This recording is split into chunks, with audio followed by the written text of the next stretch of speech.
বোরোর bumper ফলন হয়েছে কিশোরগঞ্জে। গোটা হাওর এলাকায় উৎসবের আমেজ, কৃষকদের চোখে মুখে খুশির ঝিলিক।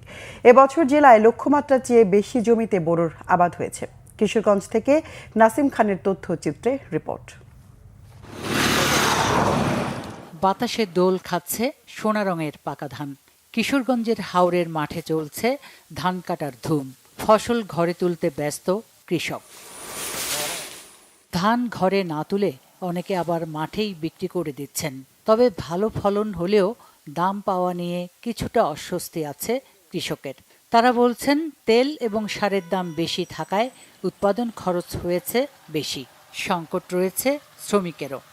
ধান কাটা ইনশাল্লাহ শুরু হয়ে গেছে, বেশি না হতো শূন্য হতো তুলতারা পাল্লা দিলে, আর দাম একটু বাড়ায় দিলে আমরা একটু খুঁজবো।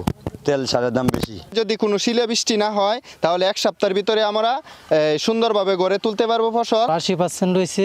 আল্লাহর কাছে দোয়া করি যে 80% ধান আমরা সঠিকভাবে নিয়ে যেতে পারি বাড়ি। বৃষ্টি না হয় তাহলে আমরা সুন্দরভাবে ধানগুলি গড়ে তুলতে পারবো আর ভালো দাম পাবো, এটাই আমরা আশা করতেছি। চলতি মৌসুমে জেলায় বোরো আবাদ হয়েছে 1,68,115 হেক্টর জমিতে।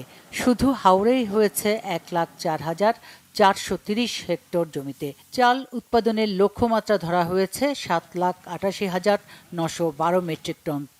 এই মুহূর্তে এসে কৃষকদের প্রতি আহ্বান জানাচ্ছি, শতকরা 80% ধান পরিপক্ক হওয়ার সাথে সাথেই যেন কৃষকরা ধান কর্তন করেন, কারণ যে কোনো মুহূর্তে শিলাবৃষ্টি আসলে ফসল কর্তন করতে যদি দেরি হয় তাহলে পাকা ফসল ঘরে তোলাটা অনিশ্চিত হয়ে যাবে। এবছর কৃষকদের কাছ থেকে 39 টাকা কেজি দরে ধান ও 48 টাকা কেজি দরে চাল সংগ্রহ করবে সরকার। Bangla vision news desk.